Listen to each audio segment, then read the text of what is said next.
excellency ng work sa ministry. Ito po yung ating lesson sa pang-apat. So let's read this lesson.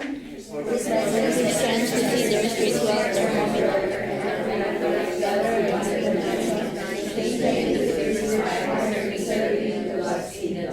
The Lord wants us to serve Him with the best. Such service arouses in us spark of faith in Jesus in glory and united. After the verse, Christian life, there is often a danger of sleeping. Counted is the possibilities to ever present. So dito sa introduction, i-release natin yung kahalagaan na maintindihan natin yung realidad ng buhay Kristiyano. Dito kasi, sinasabi dito na yung lesson na ito is about spiritual thermometer. Bakit? Kasi sa totoo lang, whether we admit or not, umiinit ka, lumalamig ka, umiinit ka sa paglilito, lumalamig ka. Ganun talaga eh, di ba? May mga nararanasan tayo na ganyan. So, yung lesson na to is to keep you on fire. Di ba? Magkaroon tayo ng realization na bakit ganito yung nangyayari. I have to keep on firing. No? Kaya sabi niyan, after converts have experienced the initial glow and excitement of Christian life, there is often danger of slipping back into deadening spiritual inertia. Ibig sabihin, kahit na tumanggap ka sa Lord, born again ka, may darating na time sa buhay mo na parang nandulupay-pay, deadening spiritual. Di ba?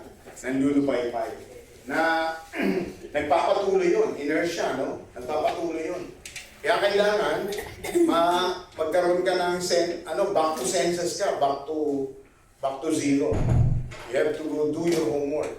Malaga dito, sabi ni Paul, Romans 12:1, magkaroon tayo uli ng fervency in the Spirit. Ang Diyos yung makialam sa atin, magkaroon din ng init yung ating paglilingkod. No? So can anyone share an experience of dying down in his or her spiritual life? And indeed the causes of such negative downturn. Sino gustong mag-share na naranasan niya yung ganito?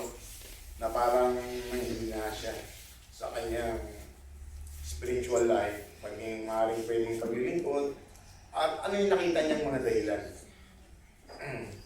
Kasi normal siya eh, na naranasan talaga. Diba?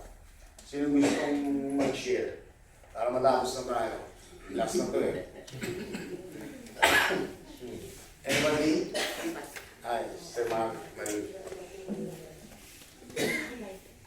Na-experience ko po ito during that time na kasi nung kabataan ko, talaga ako nasa church at saka nung hindi pa po ako nag-asawa.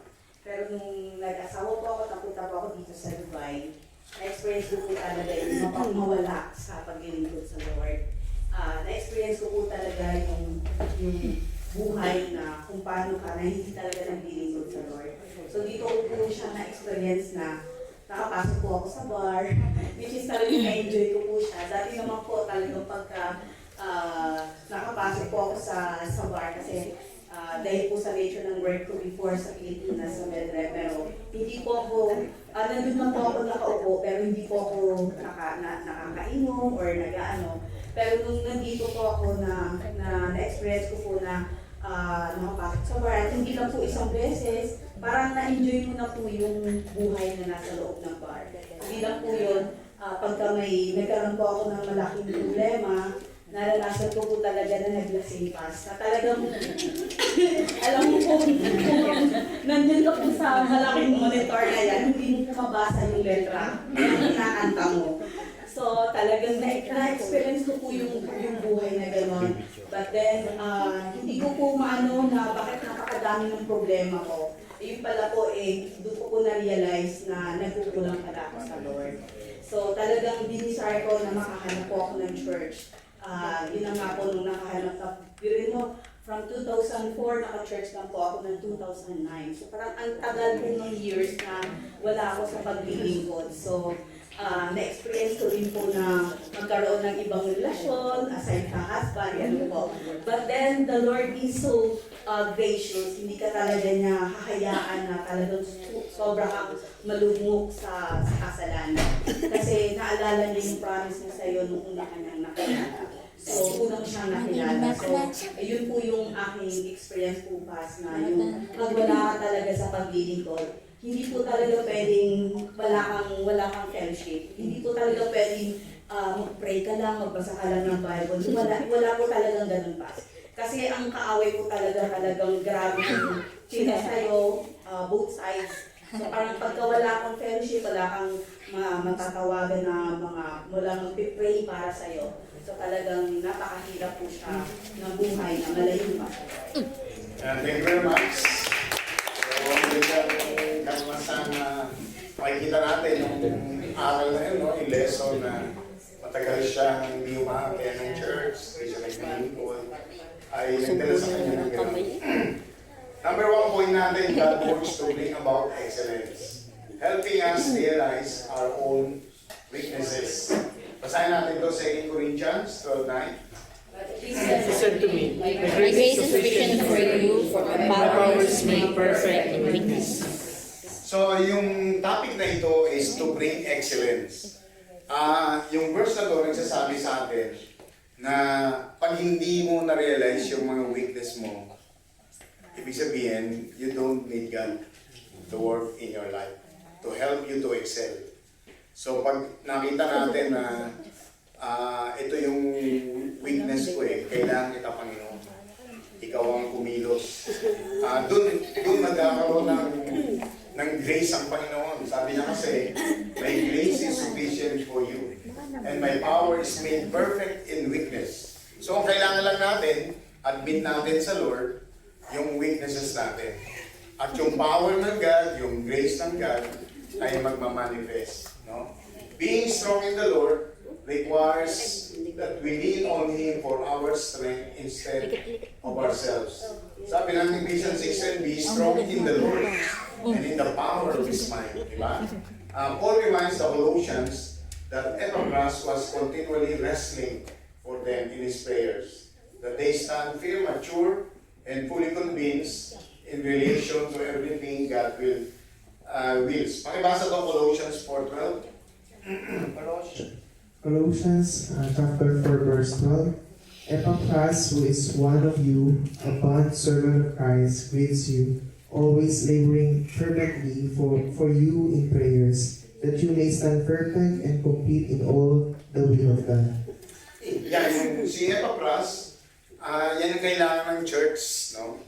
Kasi pinapag-pray niya yung kasama niya, willingly, dahil tinitignan niya na yung mga weak points, weaknesses, para mag-mature sila, makakilala palalo sila sa Panginoon.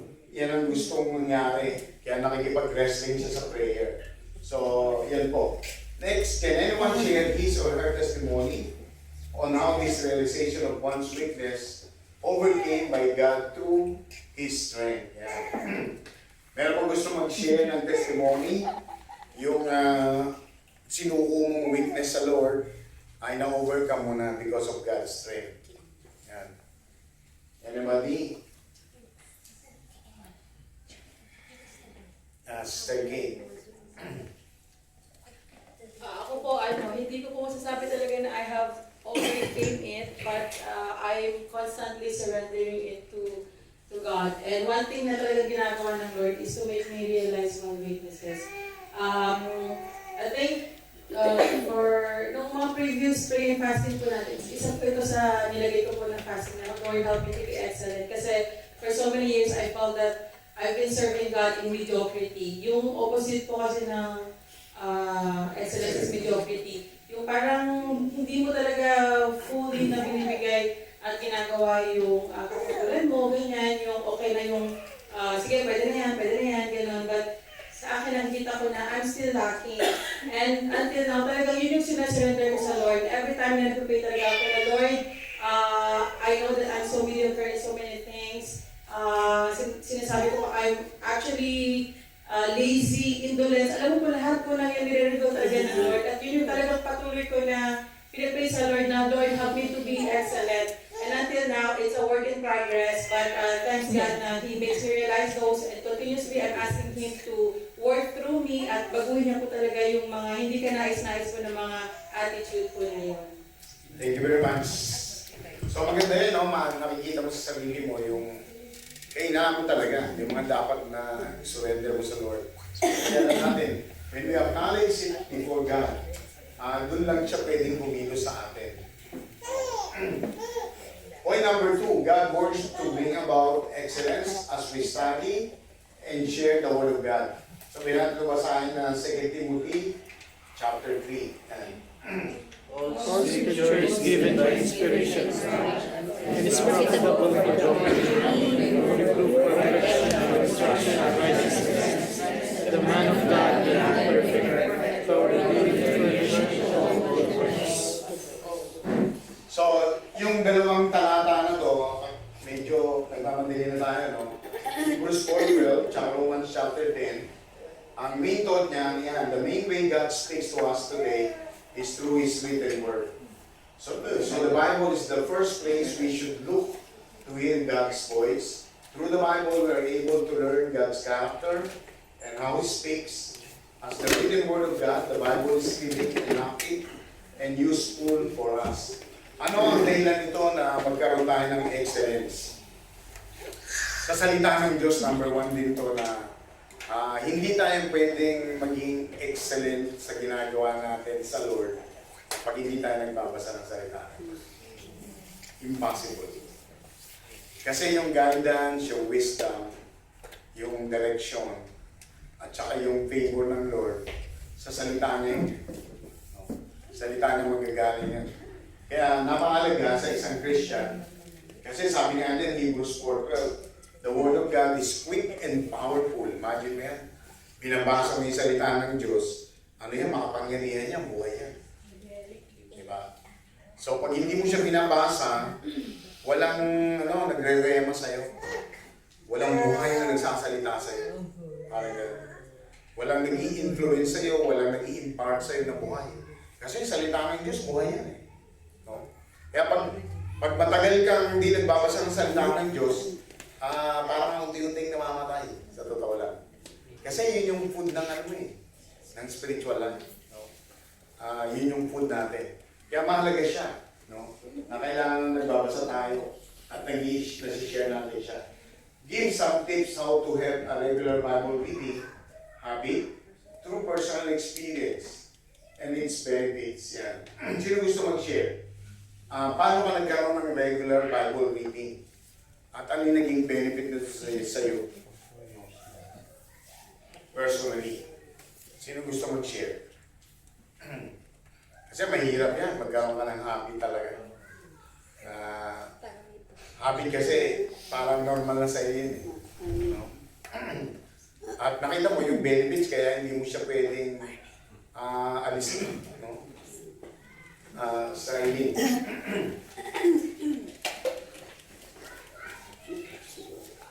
Siguro po ako po sa umaga po, yung bago po umangon sa parang nung una po, syempre parang nahaluan na parang, babangon na ba ako magre-ready?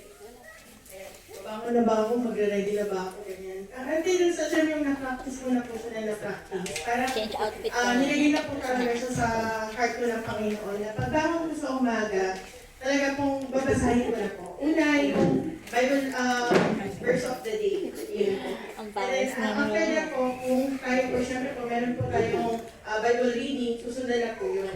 Pero, ang kagandahan po noon is, dahil makasok po tayo sa trabaho, yung buong araw po natin, kaya po, ang mabasa mo ngayon is, kagaya today, yung ang salita ng Lord ay ang ating pinapay na buhay, ano po.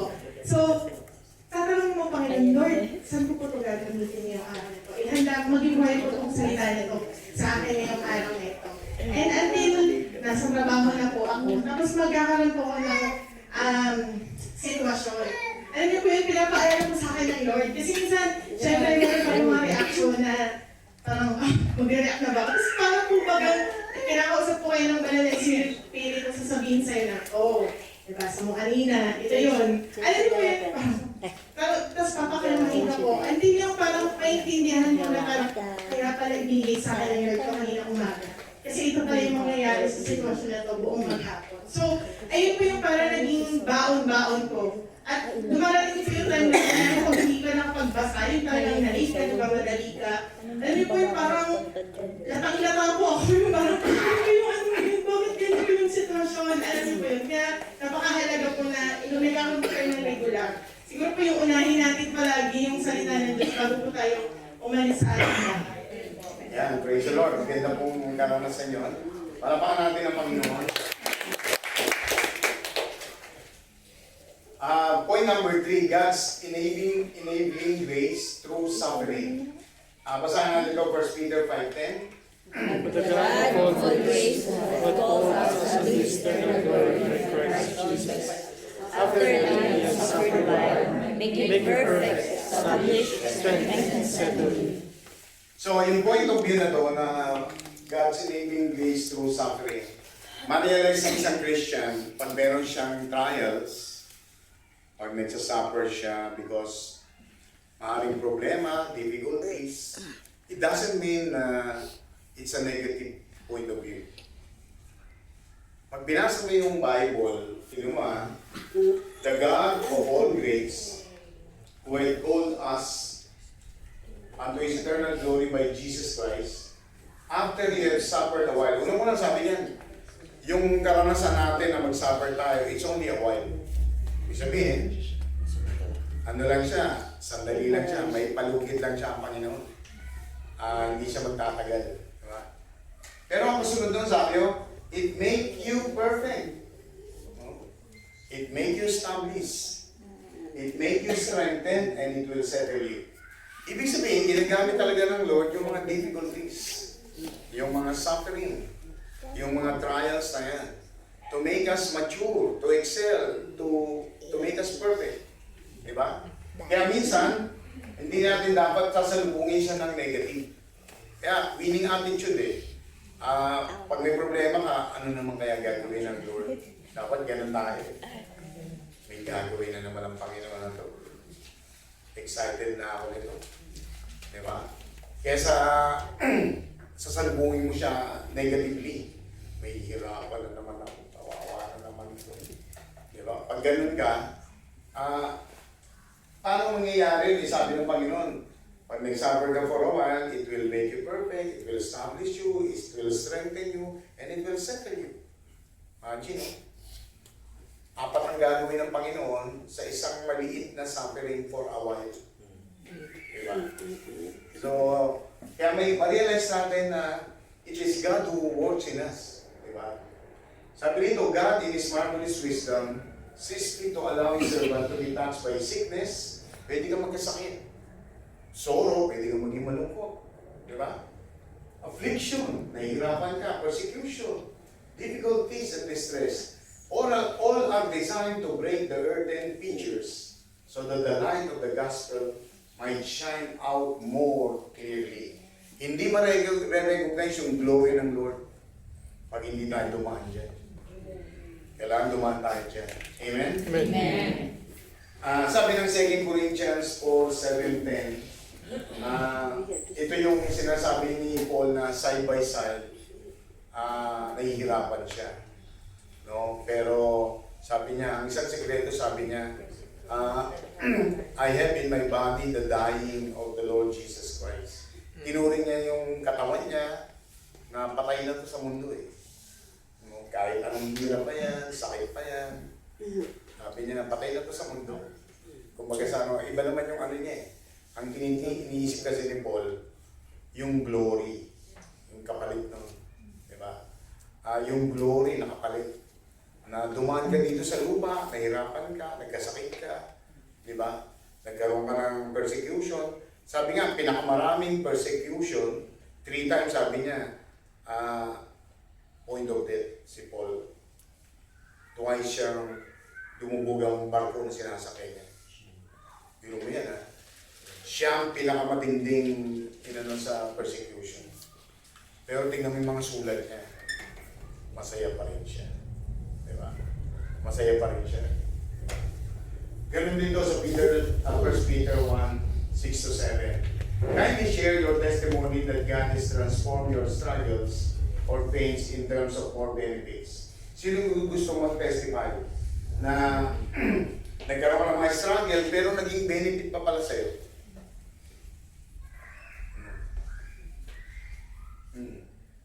In the end, naging beneficial siya. Akala mo, pagpapahirap lang sa iyo. Diba? Meron ba kayong karanasan?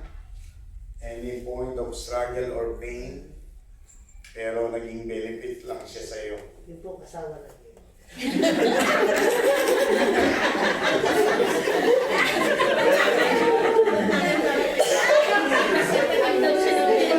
Struggle. Oo nga, no? Struggle sa una, pero good job.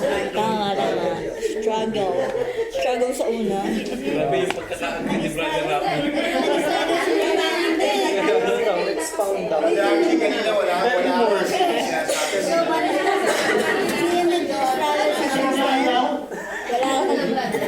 Sister ba nag-struggle? Ano po? Kaya nga, ikaw Yan actually ko namin po yung sinabi ko.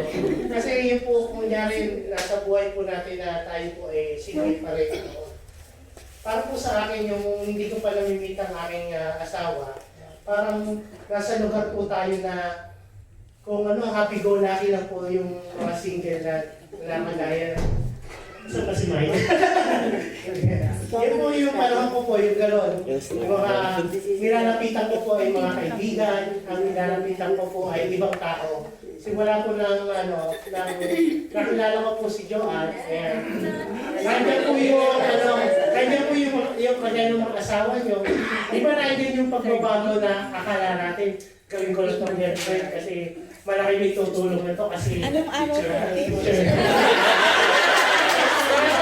Later on, marami na natin siya naibahagi sa akin, simula na nagutang po ay mag-asawa, nandiyan po yung kunyari, meron po ang mga struggle sa sarili ko, nandiyan po lagi siya na yung companionship po niya, nandiyan yung kanyang suporta, at nandiyan din po yung napakilala po sa akin ng ating Panginoon. Yes! Ngayon lang po. Praise the Lord, no, hindi lang pagiging teacher, more benefits. Nakapasa po siya. So, point number 4, nasa tayo, godly desire for maturity and excellence. Ano yung point na to sa lesson na ito? God works to bring about excellence. Nanggagaling to sa Panginoon, yung magkaroon tayo ng desire. Yung sinishare ni Sister Kate kanina, tingnan mo sabi niya, for the past few years, hindi ko siya nararamdaman. Pero this year, naramdaman ko siya. Yun yung godly desire. Na siya yung naglalagay sa iyo na kailangan mag-excel ka na. Kailangan gawin mo na yung pinaka-the best. Kailangan, ito na yung ano mo time mo na maging ano ka sa ministry. Yun yun, godly desire yun. Diba? For maturity and excellence. Sabi ng 2 Peter 1, 5 to 7, ito yung sunod-sunod na virtue. Diba? From faith, nagsimula tayo lahat ng ganyan. Magkaroon ka ng pananampalataya. Tapos yan, sabi nun, nagkaroon ka ng conviction, virtue, moral excellence, knowledge, self-control, perseverance, godliness, brotherly kindness, and of course, ang ending niyan pa rin love. Ayun yung totality ng ating Christianity na makita talaga sa atin yung love ng Panginoon. Diba? This is the essence of spiritual maturity. The beauty of this is that God will change us to be more spiritually mature. Our part is to want Him to and to allow Him to change us. 2 Peter chapter 1 verse 10 and Hebrews chapter 13. Siguro ito na lang basahin natin. Hebrews 13, 20 to 21. Pakibasa. Kasi nagmamadali lang tayo. Hebrews 13, 20 to 21. 20 to 21. Dinadalangin ko rin kayo sa Diyos na siyang pinagmumula ng kapayapaan, siya ang bumuhay sa ating Panginoong Yesus na ating dakilang pastol. At dahil sa kanyang dugo, pinagtibay niya ang walang hanggang kasunduan Naway pagkaloob niya sa inyo ang lahat ng inyong kailangan para masunod ninyo ang kalooban niya at sa pamamagitan ni Jesucristo, naway gawin niya sa atin ang kalugod-lugod sa kanyang paningin. Purihin natin siya magpakailanman. Amen. Praise the Lord. So make you perfect, no? Mature. Ang point of view ng Hebrews ay magkaroon tayo ng spiritual maturity, no? Sa akin, palagay ko, sa isang Christian, pag hindi natin nararamdaman to, let's pray for it, no? Kailangan magkaroon tayo ng desire na bigyan tayo ng Panginoon na ganyan. Kahit yung yung mag-share ng Bible o mag-share ng Word, minsan pag wala kang nararamdaman ng burden or compassion, you have to pray for it kasi hindi tama yun. Dapat nakakaramdam ka ng ganun. Na, Lord, lagay mo sa akin yung burden, lagay mo sa akin yung compassion na mag-share ako. Kailangan may init Kailangan merong influence yung pagiging Kristiyano mo. Hindi pwedeng wala. Kasi always parang patay tayo. No? Kaya yun. Kahit yung desire na mag-excel ka, desire na gawin mo yung best sa Panginoon, kailangan ipag-pray natin yan. Lord, bigyan mo ako ng desire. Mag-excel ako sa 2025, mag-excel ako sa work, mag-excel ako sa lahat ng ministry kung saan ako gumagalaw. Ilagay mo ito sa aking puso. Kasi hindi tama na naglilingkod tayo sa Lord, sa totoo lang, na parang hindi tayo totoong naglilingkod.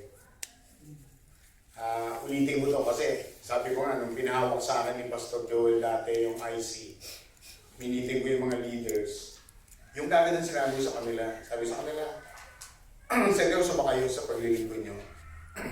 Hindi sila sumasagot. Sabi ko, aminin ko sa inyo to at sinachallenge ko kayo, ako seryoso ako sa paglilingkod.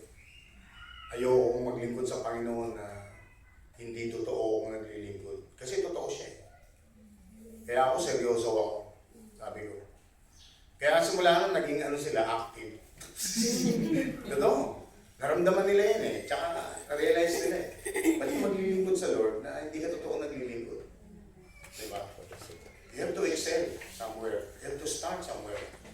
Hindi ka pwede maglilingkod ka lang para makita mo maglilingkod ka. No? God sees you. God knows your heart. Diba? Alam ng Diyos kung paano tayo maglingkod. Alam ng Diyos yung paano tayo gumagalaw sa Kanyang kaharian. And mahalaga to na we bring about excellence sa Kanyang harapan. In your opinion, when was the time that you got the desire to grow into spiritual maturity? Or how did it happen? Ito yung tanong na yan. Kailan naalala mo na nagkaroon ka ng desire na mag-mature ka? Diba?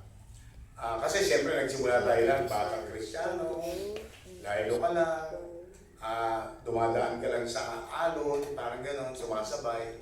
Pero kailan ka nag-isip na, kailangan mag-mature naman ako. Kailangan naman maging seryoso ako. Diba? Kailangan naman gawin ko ito sa Panginoon. Diba? Yan po yung tanong na to. Diba? Kailan tayo nagkaroon ng realization that we have to excel with God? Diba? Yan. Sir Jaira.